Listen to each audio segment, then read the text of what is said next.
হাসান রাদিয়াল্লাহু আনহু বলেন, আমি উসমান বিন আফফান রাদিয়াল্লাহু আনহুর খিলাফতের যুগে রাসূল সাল্লাল্লাহু আলাইহি সাল্লামের স্ত্রীদের ঘরে প্রবেশ করে দেখতাম ঘরের ছাদ হাত দিয়ে নাগাল পেতাম।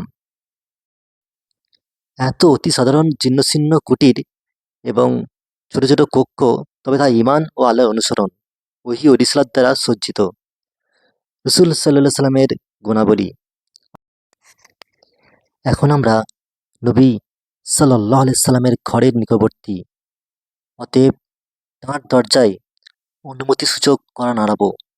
সব খেয়াল পরিত্যাগ করে সামান্যতম দৃষ্টি রাখবো ওই সমস্ত সাহাবীদের বর্ণনার দিকে, যারা স্বয়ং নবী সাল্লাল্লাহু আলাইহি সাল্লামকে দেখেছে, তাতে যেন আমরা তাকেই দেখছি এবং যেন তার কর্মতৎপরতা মৌরক জীবন্ত হয়ে ওঠে।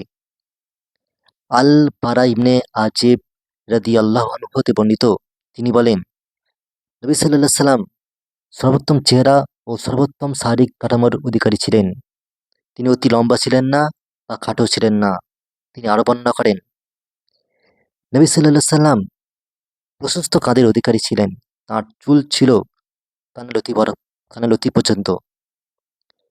আমি তাকে লাল চাদর পরিহিত অবস্থায় দেখেছি। তার চেয়ে সুন্দর কোনো কিছু আর কখনো দেখিনি। আবু ইসহাক আস-সুয়াইবি বলেন, এক ব্যক্তি বারা বিন আজেব রাদিয়াল্লাহু আনহুকে জিজ্ঞাসা করেছিল, রাসূল সাল্লাল্লাহু আলাইহি সাল্লামের চেহারা কি তলোয়ারের ন্যায় ছিল? তিনি উত্তর দিলেন, না, বরং চাঁদের ন্যায় ছিল। আনাস রাদিয়াল্লাহু আনহু হতে বর্ণিত, তিনি বলেন, আমি রেশম কাপড় ও অন্যান্য জিনিস ধরে দেখেছি, কিন্তু কোনো জিনিস রাসূল সাল্লাল্লাহু আলাইহি সাল্লামের হাত থেকে মোলায়েম বা নরম ছিল না, এবং রাসূলের শরীরের ঘ্রাণের চেয়ে উত্তম কোনো ঘ্রাণ আমি কখনো পাইনি। রাসূল সাল্লাল্লাহু আলাইহি সাল্লামের অন্যতম গুণাবলীর মধ্যে একটি হলো লজ্জা। এমনকি এ সম্পর্কে আবু সাঈদ আল খুদরি রাদিয়াল্লাহু আনহু বলেন,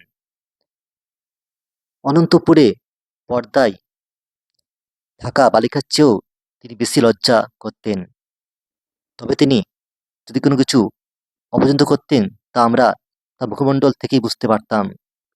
এই হলো রাসূল সাল্লাল্লাহু আলাইহি সাল্লামের কতিপয় দৈহিক ও চারিত্রিক গুণাবলীর সংক্ষিপ্ত বর্ণনা। আর আল্লাহ তাআলা তাঁর দৈহিক ও চারিত্রিক উত্তম উভয় প্রকারের আদর্শকে পরিপূর্ণ করেছিলেন। রাসূল সাল্লাল্লাহু আলাইহি সাল্লামের কথাবার্তা। ইতিপূর্বে আমরা রাসূল সাল্লাল্লাহু আলাইহি সাল্লাম ও তাঁর কতিপয় গুণাবলী অবলোকন করলাম। এবার আমরা তাঁর কথাবার্তা সম্পর্কে অবগত হব। তিনি কিভাবে, কোন ভঙ্গিতে কথা বলতেন। আয়েশা রাদিয়াল্লাহু আনহা হতে বর্ণিত, তিনি বলেন, রাসূল সাল্লাল্লাহু আলাইহি সাল্লাম তোমাদের মতো এত তাড়াতাড়ি কথা বলতেন না, এক নাগাড়ে কথা বলে যেতেন না, বরং তিনি স্পষ্ট ধীর স্থিরভাবে কথা বলতেন। তার বৈঠকে যারা উপস্থিত থাকতো, সবাই তার কথাগুলি মুখস্থ করে ফেলত। তাঁর কথাবার্তা ছিল অতি সহজ ও নরম। তিনি চাইতেন যে তাঁর কথা যেন বোধগম্য হয় এবং শ্রোতারা বুঝতে পারে। তার উম্মতের প্রতি এত খেয়াল ছিল যে তারা কে কতটুকু বুঝতে সক্ষম, সে শ্রেণী ভেদ বিবেচনা করে কথা বলতেন। শ্রোতাদের বুঝ শক্তির ব্যবধানের প্রতি লক্ষ্য রেখে কথা বলতেন।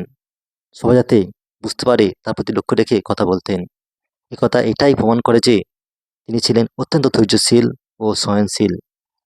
আয়েশা রাদিয়াল্লাহু আনহা হতে বর্ণিত, তিনি বলেন, রাসূল সাল্লাল্লাহু আলাইহি সাল্লামের কথা বলার পদ্ধতি ছিল ধীর স্থির। যারাই তার কথা শুনতো, সবাই তা বুঝতে পারত। রাসূল সাল্লাল্লাহু আলাইহি সাল্লামের বিনয়, উদারতা ও প্রশস্ত হৃদয়ের প্রতি লক্ষ্য করুন। তার কথাকে বোঝার জন্য একটি কথাকে তিনি বারবার পুনরায় বলতেন। আনাস বিন মালিক রাদিয়াল্লাহু আনহু হতে বর্ণিত, তিনি বলেন, কথাকে ভালোভাবে বোঝার জন্য রাসূল সাল্লাল্লাহু আলাইহি সাল্লাম তার কথাকে ৩ বার করে পুনরাবৃত্তি করতেন। রাসূল সাল্লাল্লাহু আলাইহি সাল্লাম মানুষের সাথে নরম ও কোমল ব্যবহার করতেন এবং তা যেন তাদের ভয় না করে, সেই জন্য প্রবোধ দান করতেন, কেননা অনেকেই এমন ছিল যারা তাকে ভয় করত। ইবনে মাসুদ হতে বর্ণিত, তিনি বলেন, একদা রসুল সাল্লাল্লাহু আলাইহি সাল্লামের নিকট এক ব্যক্তি উপস্থিত হয়ে তার সাথে ভয়ে ভয়ে কথা বলতে লাগলো। অতএব রসুল সাল্লাল্লাহু আলাইহি সাল্লাম তাকে বলেন, তুমি ভয় করো না, কেননা আমি কোনো রাজাবাদশা নয়, আমি তো এক মহিলা সন্তান যিনি শুকনা মাংস খেয়েছেন।